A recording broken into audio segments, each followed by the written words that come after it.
Y conoceréis la verdad, y la verdad os hará libre. Juan 8:32. Esta es una famosa frase que pronunció nuestro Señor Jesucristo en el contexto de una de las confrontaciones, de las tantas confrontaciones que tuvo el Señor Jesucristo en su ministerio público, confrontación con escribas, fariseos y judíos del momento. Cuando leemos Juan 8, donde el Señor Jesucristo pronunció estas palabras o estas famosas palabras, el escritor Juan nos informa que el Señor Jesucristo estaba en el templo enseñando y se le acercaron escribas y fariseos.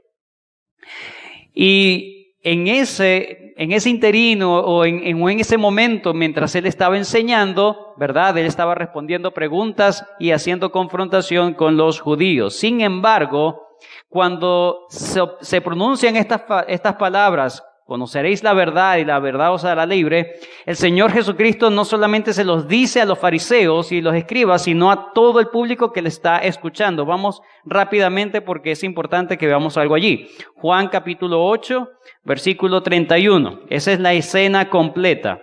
Juan 8, 31. Vamos a ver rápidamente el contexto, porque de allí vamos a partir nuestro sermón. Juan 8, 31. Fíjense el primer versículo de Juan 8. Cada uno se fue bueno, 31. Juan 8, 31. Dijo entonces Jesús a los judíos que habían creído en él: si vosotros permaneciereis en mi palabra, seréis verdaderamente mis discípulos y conoceréis la verdad, y la verdad os hará libres. Le respondieron, no son los fariseos solamente. Linaje de Abraham somos. Esto se supone que eran los judíos que habían creído. Linaje de Abraham somos, y jamás hemos sido esclavos de nadie. ¿Cómo dices tú seréis libres? Si en ese momento estaban siendo oprimidos por el gobierno romano. Pero bien, versículo 34. Jesús les respondió, de cierto os digo, que todo el que hace pecado, esclavo es del pecado. Y el esclavo no queda en la casa para siempre, el Hijo sí queda para siempre. Así que, si el Hijo os libertare, seréis verdaderamente libres. Sé que sois descendientes de Abraham, pero procuráis matarme, porque mi palabra no haya cabida en vosotros. Yo hablo lo que he visto acerca del Padre, y vosotros hacéis lo que habéis oído acerca de vuestro Padre. Y más adelante en el versículo 44 les dice quién era su padre. Versículo 44. Vosotros sois de vuestro padre el diablo, y los deseos de vuestro padre queréis hacer. Hay una realidad innegable. Todos los seres humanos estamos esclavizados. Nacemos esclavizados del pecado. Eso es lo que el Señor Jesucristo le estaba diciendo a su audiencia. No solamente eran los fariseos, los escribas, sino todos los judíos que incluso habían creído en él. Todos eran esclavos. Sin distinción, todos estaban en la misma condición. Una esclavitud que en primer lugar ellos no sabían que estaban esclavos. Se estaban desayunando en ese momento. Se estaban enterando. Pero en segundo lugar, una esclavitud del cual ellos no podían liberarse por sus mismas fuerzas, por sí solos. Imposible. Por eso es que el Señor Jesucristo le dijo, si el Hijo os libertare, seréis verdaderamente libres. Esta condición que enseñó el Señor Jesucristo en Juan 8 es una condición que no solamente tenían los escribas, los fariseos y los judíos de ese tiempo, sino que tenemos todos nosotros, los que han nacido, los que están naciendo y los que nacerán en algún momento. Todos nacemos bajo pecado. Romanos capítulo 3. Romanos. Quien escribió Romanos fue el apóstol Pablo. Romanos capítulo 3, en concordancia, dice, Romanos 3:9, ¿qué pues? ¿Somos nosotros mejores que ellos? En ninguna manera, pues ya hemos acusado a ¿quién? Judíos y a gentiles, es decir, todo el mundo. Todos están bajo pecado. Todos están bajo pecado. Esa es una condición terrible. Esa es una condición de la que las personas no saben, están ignorantes. Otros que saben no les importa. Pero la única manera de liberarse de esa esclavitud que lleva a la condenación eterna es: si el Hijo os libertare, seréis verdaderamente libres. No es la religión la que te hace libre. No son tus buenas obras. No es tu vida de alta calidad y alto estándar moral lo que te hace libre. No es tu dinero. Tú no puedes comprar esa libertad espiritual delante del juicio de Dios. No puedes comprarlo con dinero. No existe organización en el mundo. No existe movimiento político ni social que te dé la verdadera libertad. Solamente Jesús, el Hijo del Dios viviente. Eso es lo que nos va a ilustrar Hechos capítulo 16 del 11 en adelante. La libertad que ofrece el Señor Jesús. Hechos capítulo 16. Volvamos nuevamente. Ese es nuestro texto que vamos a exponer en la mañana de hoy. Hechos capítulo 16. Versículos del 11 al 40 nos habla de 3 casos de liberación. 3 casos de liberación. Pablo está atendiendo al llamado, ha sido confirmado a la dirección que debe tomar en su segundo viaje misionero. Él quiere ir, por un lado quiere hablar en Asia, no puede. Luego intenta ir a Bitinia hacia el noroeste, hacia el noreste, y tampoco ni siquiera logra llegar a Bitinia. Tiene una visión. Un hombre macedonio le dice: ven acá y danos el evangelio, ayúdanos. Y entonces él entiende que es de parte de Dios. Así que el equipo misionero, va hacia su trabajo misionero, en este caso a la región de Macedonia, que hoy en día es Europa. Hechos capítulo 16 entonces nos habla de la primera experiencia en Europa del equipo misionero.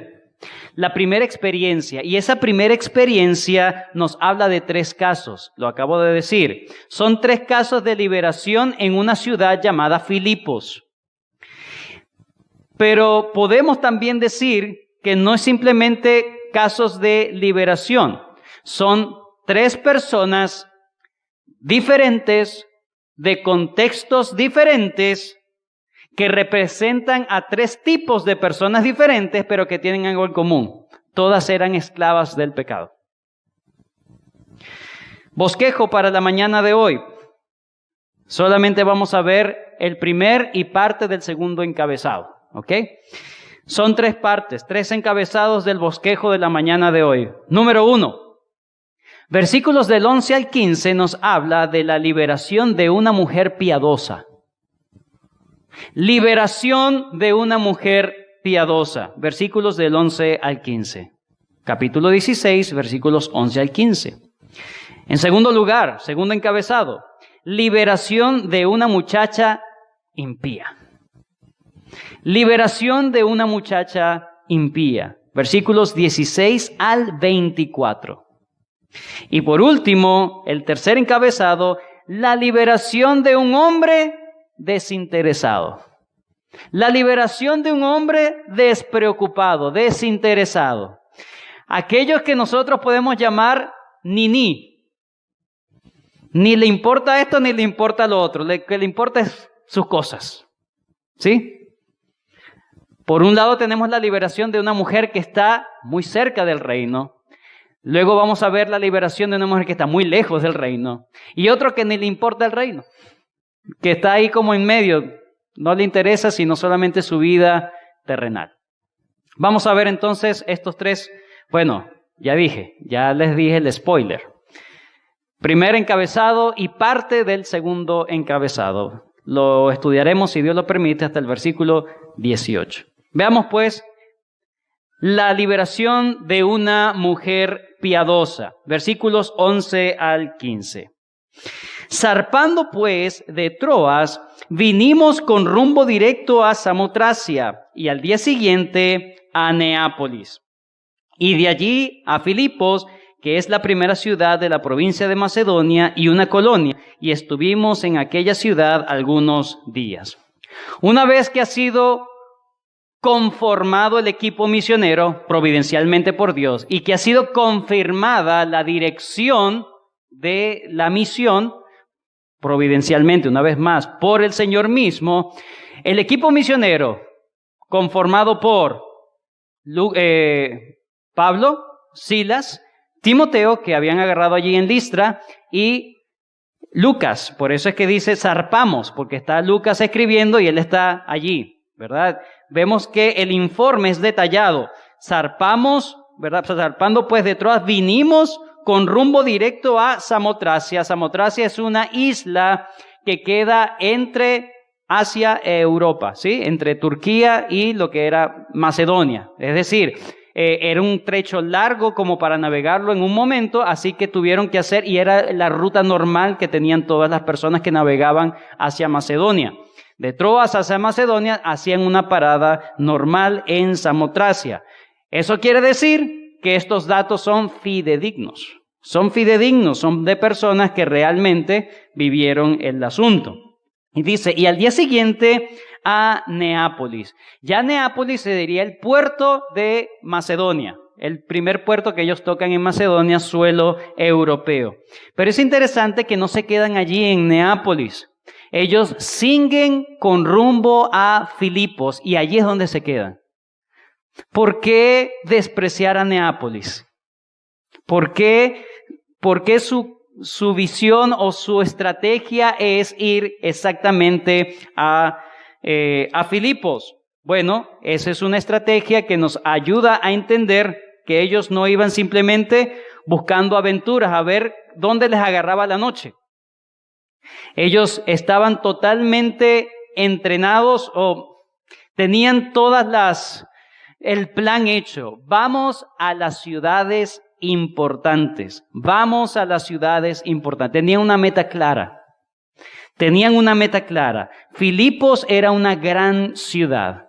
De hecho, se le nombra una ciudad, dice, la primera ciudad de la provincia de Macedonia. ¿Qué significa que era la primera ciudad de la provincia de Macedonia? Si habían llegado primero a Neápolis. No era entonces su primogenitura de ciudad. No era la primera ciudad respecto a el orden, ¿verdad?, de ruta, ¿sí? Ni la primera ciudad que se había fundado allí. Tiene que ver con una ciudad en cuanto a importancia. De las primeras, de las más importantes de la región o el distrito de Macedonia. ¿En qué radicaba tanta importancia de la ciudad de Filipos? Bueno, en primer lugar, por su historia, y en segundo lugar, por su estatus social ante el imperio. Filipos, hermanos, fue una ciudad fundada o que fue conquistada y llevó el nombre del padre de Alejandro Magno, Filipo II. El padre de Alejandro Magno le puso su nombre, es decir, era una ciudad importante. Pero además, al tiempo, ocurrieron unas batallas allí muy importantes donde se concretó el imperio romano, allí en Filipos. Y al tiempo, más adelante, Filipos termina siendo una colonia romana. Y para eso vamos a escuchar el comentario de Simon Kistemaker, que nos ayuda a entender lo importante que era Filipos para la sociedad romana en ese momento. Dice así: en el año 42 a.C., Filipos fue el escenario de una batalla decisiva en la cual Marco Antonio y Octavio derrotaron a Bruto y a Casio, los asesinos de Julio César. Octavio, quien más tarde habría de adoptar el nombre de Augusto, llegó a ser el primer emperador romano. Filipos se convirtió en una colonia romana. Augusto concedió a Filipos el derecho de la ley italiana y la administración de la ciudad fue organizada siguiendo el modelo de Roma. Kistemaker termina diciendo, en resumen, los colonos gozaban, por ser una colonia romana, los colonos gozaban de los mismos derechos y privilegios como si fuera su tierra parte de Italia.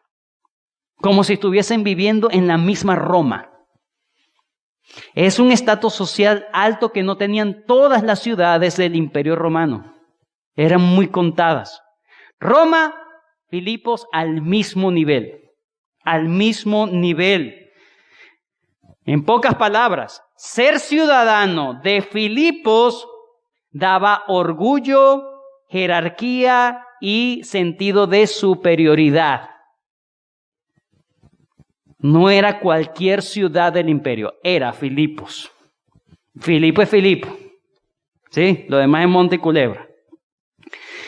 Esa es una de las razones por la cual el apóstol Pablo, cuando escribió la carta a los filipenses, vayan conmigo, carta a los filipenses, él apela precisamente a este asunto de nacionalización, de nacionalidad, ¿sí? A este asunto de ciudadanía, el orgullo de ciudadanía, y lo aplica.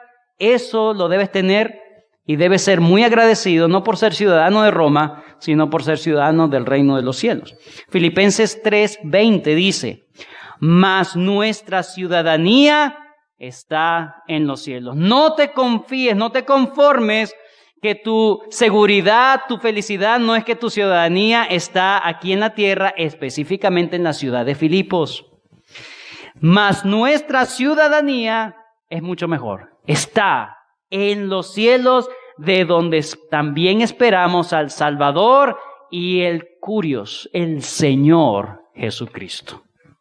Eso es, si vas a tener orgullo nacional, que sea de un orgullo santo, de pertenecer, soy parte del reino de los cielos.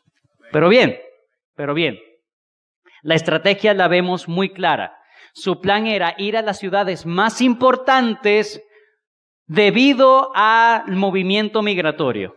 Las personas de los pueblos, por lo general, van a las ciudades grandes, a abastecerse, a hacer cualquier diligencia, pero ir a un pueblo, las personas de las ciudades no van generalmente a los pueblos. ¿Qué van a buscar en los pueblos? ¿Sí? Entonces era una estrategia brillante para ellos, para que el evangelio pudiese expandir de la mejor manera posible. Además, que la carretera más importante de Roma pasaba precisamente por Filipos. Todo también concordaba en la ciudad de Filipos. Ellos tenían entonces una estrategia muy clara y el equipo misionero entonces llega a la ciudad de Filipos. Dice, estuvimos en aquella ciudad algunos días. Versículo 13, y un día de reposo. Podemos entender por la lectura que ellos llegan durante la semana, en una semana, es para esperar el día de reposo. El primer día de reposo estando ya asentados en la gran ciudad de Filipos. Versículo 13, y un día de reposo salimos fuera de la puerta junto al río donde solía hacerse la oración y sentándonos hablamos a las mujeres que se habían reunido. Aquí Lucas nos enseña en primer lugar que no había sinagoga. Porque cuando no había sinagoga en alguna ciudad, ¿verdad? Si no había alguna sinagoga, entonces los judíos, los poquitos judíos que quedaban en esa ciudad, tenían que irse a las afueras de la ciudad, en algún río lo más cercano posible para hacer sus rituales de santificación y hacer sus oraciones. Entonces, es interesante que la Biblia de las Américas nos ayude a entender mejor esto. Lo traduce de la siguiente manera, versículo 13. Y en el día de reposo salimos fuera de la puerta a la orilla de un río donde pensábamos que habría un lugar de oración. Ellos saben que en la ciudad hay pocos judíos. Para tener una sinagoga judía se necesitaba mínimo 10 hombres cabezas de familia. Ni siquiera eso había. No había sinagoga, muy pocos judíos, y en segundo lugar, quienes se reunían allí no eran hombres, eran mujeres. Eran mujeres. Se encuentran con una reunión de mujer. ¿Qué haría un hombre cuando ve una reunión de mujer? ¿De mujeres? Vamos a dejarlas tranquilas. Pero el punto es que no era una reunión cualquiera, ellas estaban adorando a Dios. Ellas estaban adorando a Dios. Y Pablo no tiene ese concepto machista judío de que las mujeres no valían de nada, de que las mujeres no valían de nada. Mire, los judíos pensaban de las mujeres, yo lo he dicho en otras predicaciones, pero algo que me llamó mucho la atención, lo encontré. Y dice, es mejor que las palabras de Dios sean quemadas antes de entregárselas a una mujer. Así pensaban los judíos. Imagínense. Así que esto de que Pablo se acerca a una reunión de mujeres para predicarles el evangelio, quita por completo esas calumnias o esa difamación de que Pablo era un machista. No, hermanos, el cristianismo es la única religión que realmente dignifica a la mujer. Mire, la sociedad occidental le ha dado tantos privilegios a la mujer precisamente por el cristianismo, que ahora quieren hacer un libertinaje es otra cosa, que quieren corromper eso. La palabra de Dios asume la igualdad de géneros en un sentido y su desigualdad en otro. Igualdad en el sentido de que son iguales de valor ante los ojos de Dios. Pablo mismo en Colosenses 3:11 dice, donde no hay griego ni judío, circuncisión ni incircuncisión, bárbaro ni escita, siervo ni libre, sino que Dios es el todo y en todos. No hay esa diferencia que hacemos nosotros los seres humanos. Cristo es Señor tanto de hombres como de mujeres. Pero también hay una desigualdad no en su importancia y valor, sino en sus roles, en sus papeles. Para que la sociedad pueda funcionar, alguien tiene que guiar y el otro tiene que seguir. No todos pueden ser caciques, ¿verdad? Bueno, el punto aquí entonces es que el cristianismo le da el valor a la mujer como Dios mismo se lo da. Ellas necesitan el mismo mensaje de salvación porque Dios también ama a las mujeres. Pero fíjense, versículo 14, ahora se encuentran en esa reunión a una mujer que dice era llamada Lidia. Entonces, una mujer llamada Lidia. En el versículo 14 se destaca entonces una mujer entre el grupo de mujeres que estaban allí. Ellas estaban orando. Ellas estaban buscando al Dios de Israel. De hecho, se le nombra a ella como una piadosa, una temerosa de Dios. La palabra que se usa allí, adoradora, una adoradora de Dios. Ahorita voy a hablar un poquito de ello. Pero hay 3 descripciones que se hacen de Lidia. Número 1. Su condición racial. Dice, una mujer llamada Lidia, vendedora de púrpura de la ciudad de Tiatira. La ciudad de Tiatira, hermanos, quedaba en Asia Menor. Y allí, en Asia Menor, existían un gremio, un sindicato, por así decirlo, de vendedores de púrpura. ¿En qué radicaba eso? Bueno, que las telas las podían pigmentar con moluscos, pero había que agarrar cantidad de moluscos para hacer el pigmento que pudiese dar ese color a las telas. Era muy costoso, por lo tanto, era una mujer muy adinerada. Nos habla de su condición social.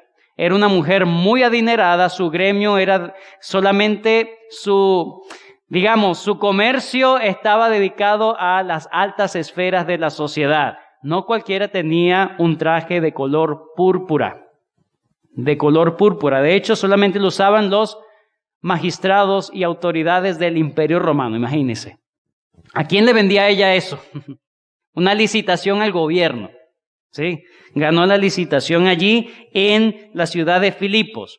Era una gran vendedora, una condición social muy estable, perfecto, mucho dinero, pero su condición racial nos dice que era de Tiatira, es decir, no era una inmigrante.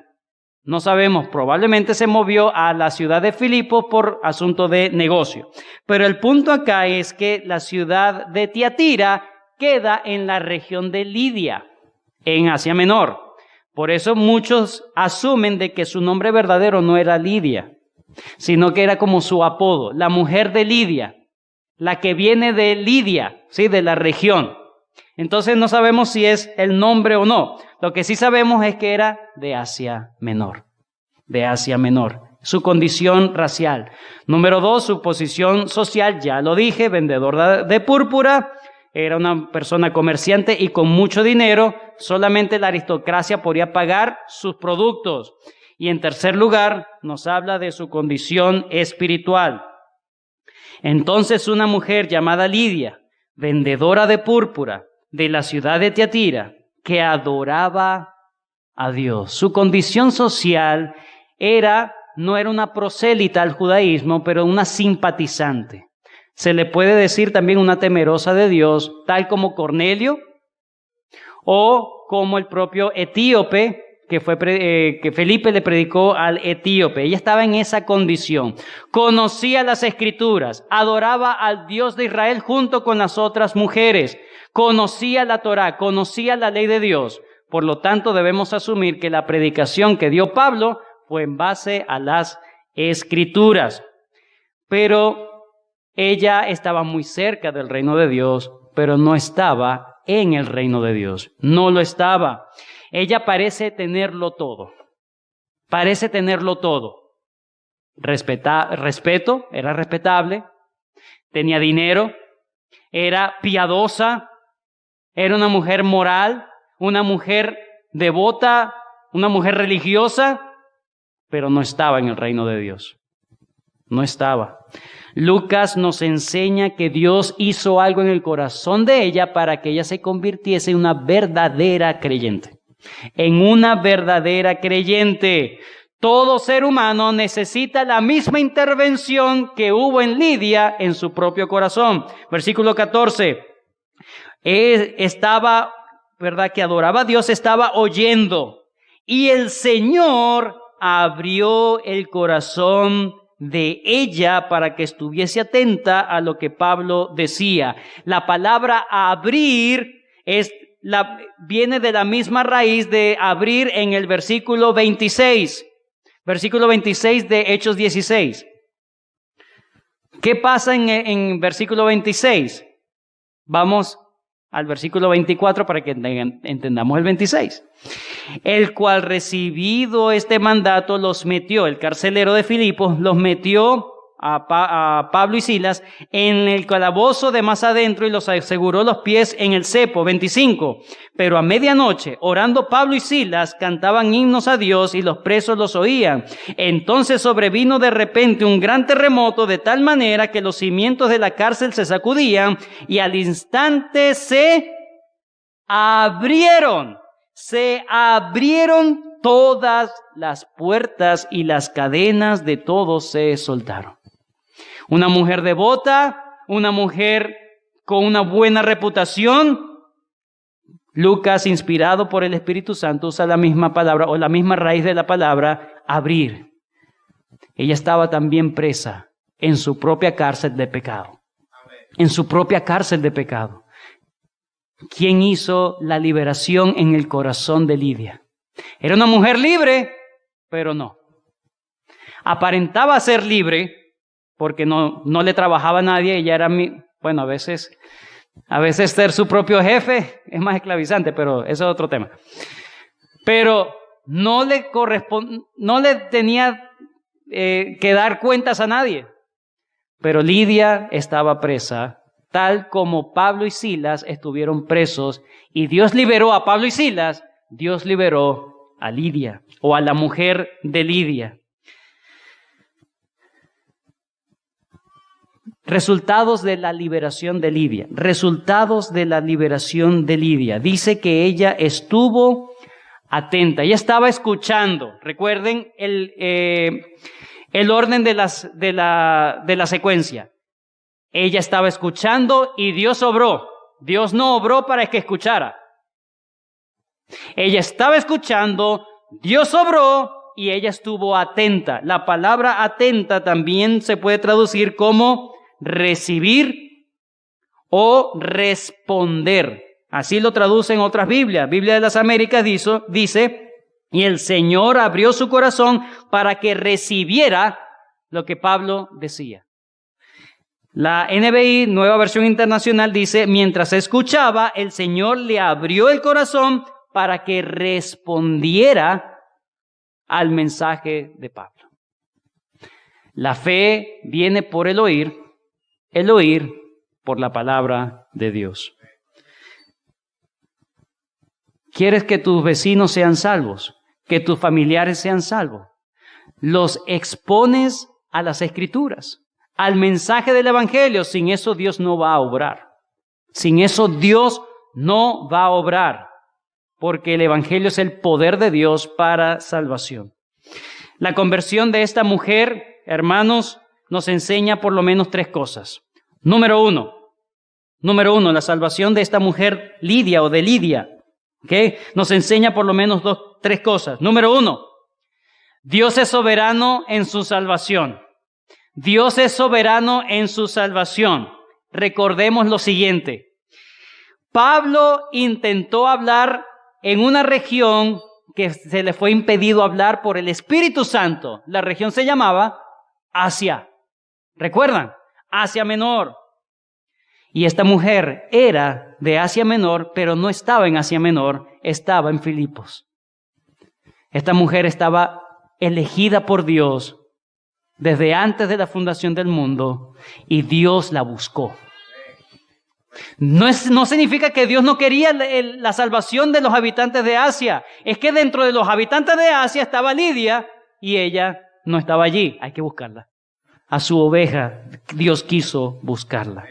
En segundo lugar,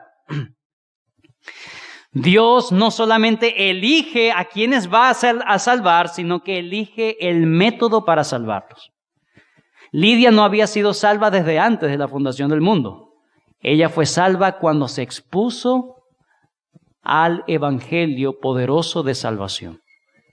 Fuera de ello, todavía ella puede esperar algún momento, pero su salvación fue concretada por la gracia de Dios. Ella no sabía, nadie sabía, cuando el evangelio le llegó.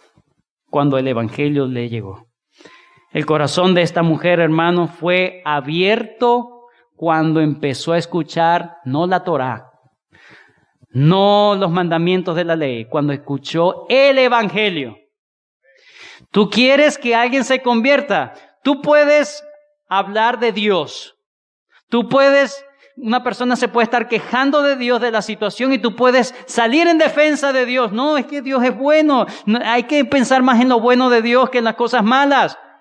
Pero el hecho de que tú ganes una confrontación con una persona, una discusión, o que tú puedas defender el nombre, la honorabilidad de Dios ante una persona que esté blasfemando o X, eso no significa que la persona ha sido expuesta al evangelio.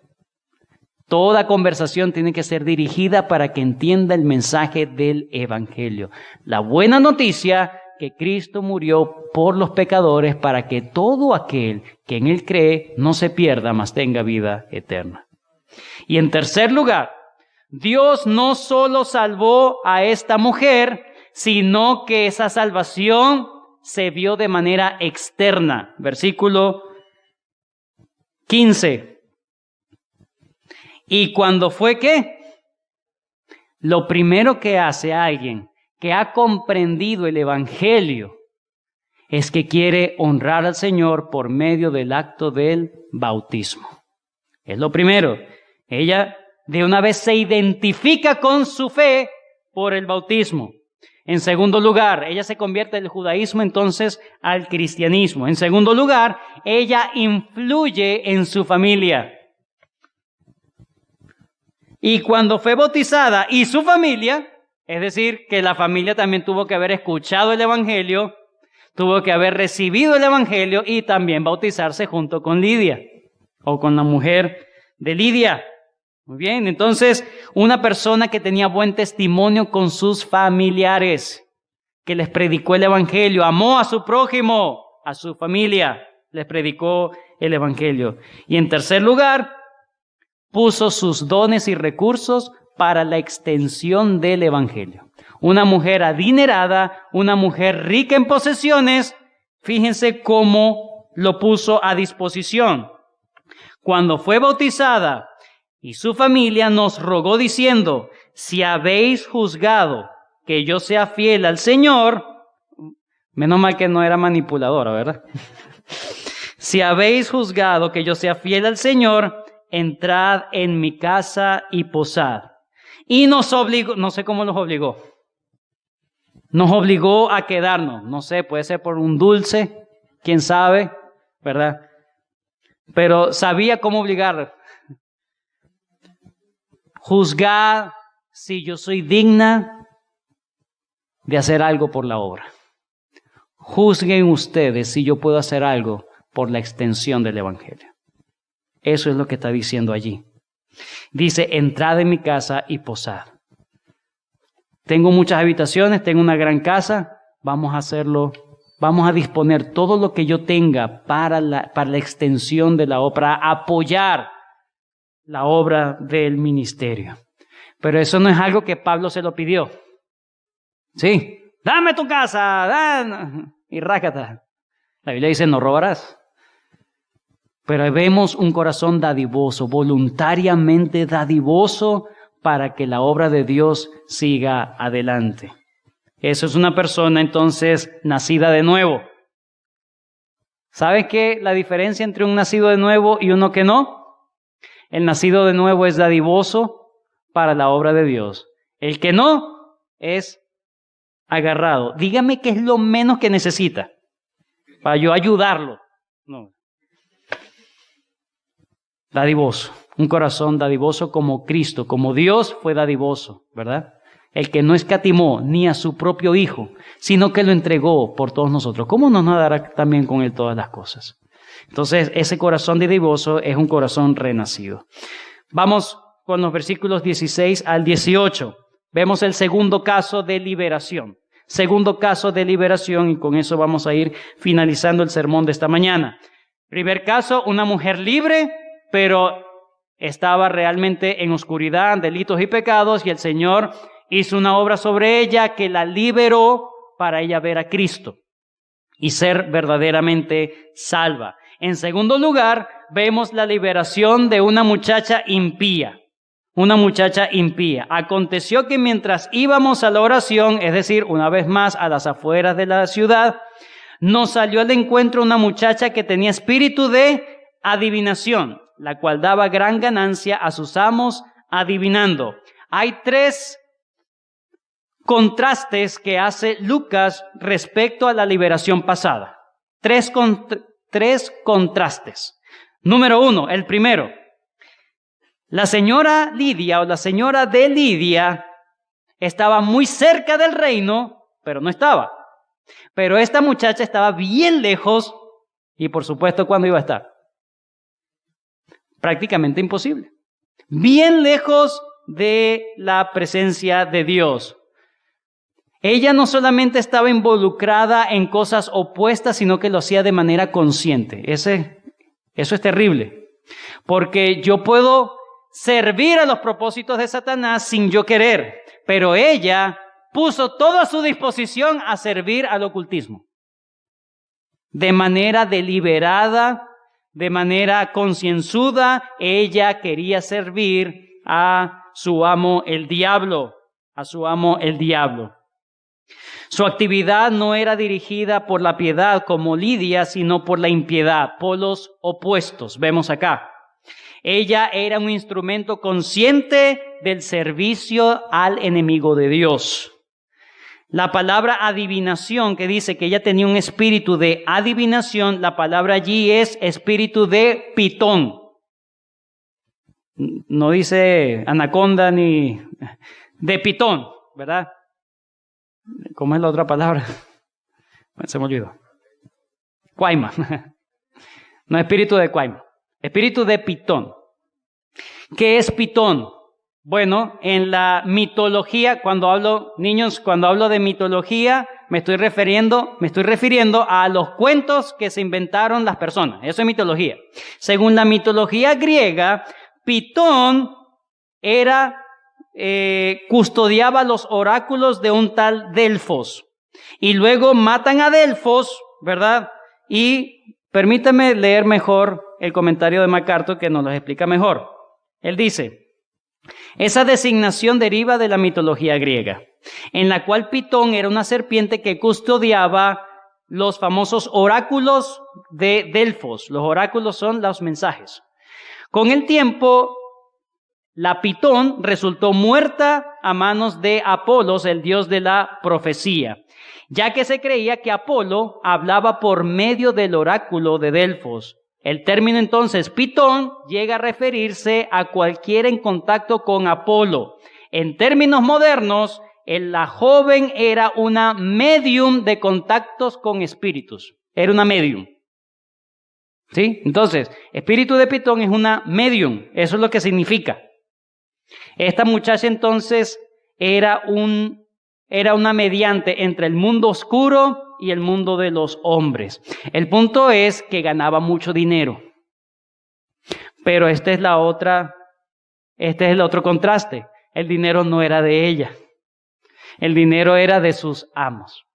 Lidia era libre, trabajaba y disfrutaba de sus cosas. Ella no era libre, era una esclava y trabajaba para otros. Segundo contraste, era una esclava total. Lidia era una esclava parcial, solamente en su corazón era libre de otras maneras, pero esta era libre en todos los sentidos. En su corazón, oscuridad, y en su vida social le rendía cuentas, no tenía libertad para andar por allí, sino que todo se lo ganaba sus dueños. Su actividad demoníaca generaba muchos dividendos. ¿Por qué? Porque a la gente le gusta saber el futuro, ¿verdad? Adivinación. Le gusta saber el futuro. La gente no se preocupa tanto por el presente, sino que me va a pasar mañana para yo arreglar mi presente en función de mañana. La palabra del Señor dice: tenga cada día su propio afán. Tenga cada día su propio afán. El día de mañana déjaselo al Señor. El Señor tiene cuidado de ti. Concéntrate en lo que Dios te pide hoy. No, mañana me convierto. No, hoy es el día de salvación. Hoy tienes que venir a Cristo. Y en tercer lugar, el tercer contraste lo vemos en cuanto a el Evangelio de Pablo, su relación con el Evangelio de Pablo. Lidia, cuando escuchó, estuvo ¿qué? Atenta. Dios abrió su corazón, estuvo atenta, recibió el mensaje. Esta mujer, por el contrario, esta muchacha, no se dice que recibió el mensaje, sino que empezó a proclamar el mensaje como ahuyentando a las personas. Versículo 17. Hablando de la muchacha, siguiendo a Pablo y a nosotros, daba voces diciendo: estos hombres son siervos del Dios Altísimo, quienes os anuncian el camino de salvación.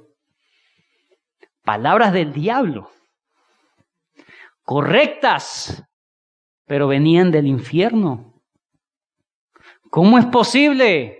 Porque el diablo se disfraza como ángel de luz. Pero su intención es diferente a la intención de Dios. Ese es el punto. No hay peor mentira que aquella que cabalga sobre los lomos de la verdad. Porque no sabes, no entiendes, no tienes ese discernimiento. Es muy difícil saber en qué te están engañando. La declaración de esta muchacha endemoniada, poseída, ahí no vemos que está botando burbujas ni nada, sino que era un instrumento del diablo mismo. Era una declaración correcta y ortodoxa, pero venía del oscurantismo, estaba dominado por el diablo mismo, que es padre de mentiras. Entonces, Pablo sabía eso. Y es interesante que Pablo no la paró inmediatamente, ipso facto, sino que pasaron muchos días. Versículo 17. Esta, siguiendo a Pablo y a nosotros, daba voces diciendo eso. Versículo 18. Y esto lo hacía por muchos días. ¿Qué fue lo que alteró a Pablo? ¿Qué fue lo que alteró a Pablo? Ella estaba diciendo esta frase y Pablo a lo mejor le molestaba, pero la dejaba, porque estaba diciendo algo correcto.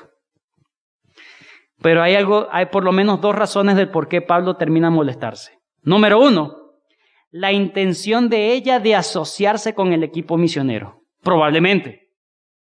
La intención de ella de ser parte del equipo, yo predico lo mismo que tú, para que después pueda ir socavando el verdadero mensaje y desviando a la gente que se acerca. Esa es una posibilidad.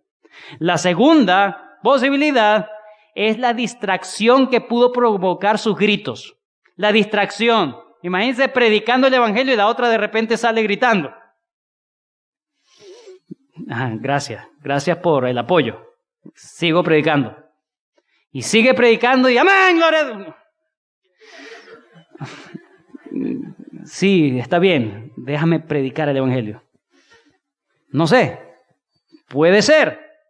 El punto es que pueden ser las dos cosas, puede ser otra cosa. El punto es que Pablo no aguantó más. No aguantó más porque estaba en juego las almas de las personas. Estaba en juego las almas de las personas. Entonces, versículo 18, y esto lo hacía por muchos días, mas desagradando a Pablo, este se volvió y dijo al Espíritu: te mando en el nombre de Jesucristo que salgas de ella. Y salió en aquella misma hora. Más adelante vemos que esto le produjo una consecuencia no deseada a Pablo y Silas. Pero nos quedamos hasta acá. Solamente quería que veamos el contraste entre estas dos liberaciones. Por un lado, una liberación verdadera y total. Por otro lado, una liberación parcial. El texto no nos dice que ella creyó en el Señor. No lo sabemos. Pero lo que sí dice es que ella fue liberada de ese espíritu malvado. Ya dejó de ser útil para los propósitos del diablo. Y en ese sentido, aunque no sabemos si ella fue libre en su espíritu, por lo menos Dios le dio una gracia especial. Una gracia. No la dejó en esa condición. Mire la misericordia de Dios aún en eso. Aún en eso. Dos cosas para destacar, para terminar. Número uno, Pablo no se la pasaba exorcizando a la gente de Filipo. Venga, tráeme todos los demonios, venga. No, él estaba predicando el evangelio de Cristo. Su mensaje era claro, su intención era clara. Así debemos ser todos. Y en segundo lugar, Pablo mandó a ese espíritu como representante verdadero de Jesucristo. Porque en otro texto, por ejemplo, en Hechos, más adelante, en Hechos 19:13, vamos rápidamente, Hechos 19:13. Pero algunos de los judíos, esto es más adelante en Éfeso, pero algunos de los judíos, exorcistas ambulantes, intentaron invocar el nombre del Señor Jesús sobre los que tenían espíritus malos, diciendo: os conjuro por Jesús el que predica Pablo. Había 7 hijos de un tal Esceva, judío, jefe de los sacerdotes, que hacían esto. Pero respondiendo el espíritu malo dijo: a Jesús conozco y sé quién es Pablo, pero a vosotros, ¿quiénes sois? Entonces, cuando Pablo hace ese exorcismo, no lo hace simplemente para show, sino para confirmar de su carácter apostólico. De su carácter apostólico. Si hay alguien apóstol acá, bueno, que lo haga. Que lo haga. En conclusión, hermanos, terminemos en la mañana de hoy. Hago eco de las palabras que escribió el apóstol Pablo en 2 de Corintios capítulo 13, versículo 17. Porque el Señor es el Espíritu, y donde está el Espíritu del Señor, allí hay libertad. Allí hay libertad, hermanos. No hay cadenas, no hay opresión, no hay poder en el mundo del infierno más fuerte que el poder de Dios, del poder de Cristo para liberar a alguien de sus infiernos. El poder de Cristo es mayor. Como en el caso de la mujer de Lidia, ese poder libera a aquellas personas que incluso pueden ser muy devotas a Dios, pero que aún no están dentro del reino de Dios. Cristo les puede abrir el corazón para que entiendan que eso es insuficiente y que necesitan al Salvador. No me puedo salvar por mí mismo, ni por mis buenas obras, ni porque soy una buena persona, un buen padre, una buena madre. Eso no te salva. Solamente Cristo te puede ayudar a entender eso y liberarte de tu verdadera prisión. No hay condiciones económicas que pongan barreras. Cristo puede liberar al pobre como al rico. A cualquiera. No hay distinción social ni económica. Y como en el caso de la mujer, de la muchacha endemoniada, ese poder es ofrecido. Ese poder liberador es ofrecido no solamente al que se porta bien, sino al que se porta mal. Yo me he portado muy mal, no merezco la gracia de Dios. Cristo lo puede hacer. No cuestiones el amor y la gracia de Cristo, porque el que mucho se le perdona, mucho ama. Si Cristo te puede perdonar todos esos pecados que tú sabes que tienes acumulado muy grande, Cristo te promete perdonarlos. Y vas a ver cómo vas a amar más a ese gran Salvador. Aplicaciones, para terminar. Aplicaciones personales. Número 1. Todos aquellos que están en Cristo, que podemos decir que estamos en Cristo, debemos recordar que estamos en libertad de nuestros pecados, en libertad de servir a los propósitos del diablo, y por lo tanto el pecado no debe reinar en nuestros cuerpos mortales, pero eso se debe dar evidencia de que realmente has sido liberado, de que has sido liberada. ¿Tu vida demuestra que estás sirviendo a los propósitos de Dios? ¿En qué está radicando tu vida, tu itinerario de la semana? ¿Redunda algo para la gloria de Dios?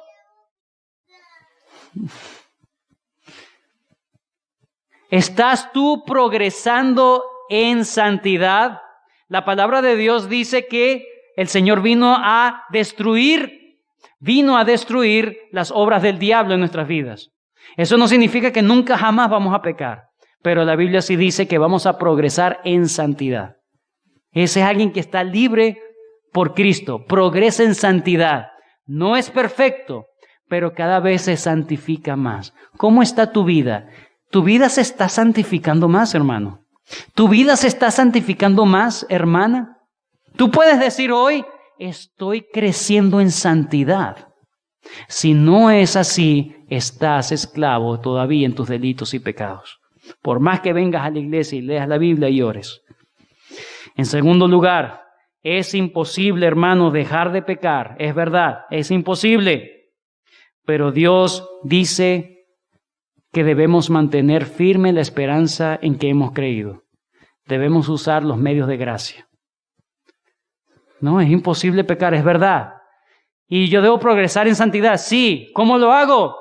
Dios ha dejado medios de gracia. No dejes de congregarte. Asiste a los cultos de la iglesia. Lee la Biblia. Ora al Señor. Empieza a buscar de los medios que Dios te ha dado para mantenerte en santidad y progresar en santidad. Y en último lugar, si no estás en Cristo, eres un esclavo del pecado y tu fin será la muerte eterna.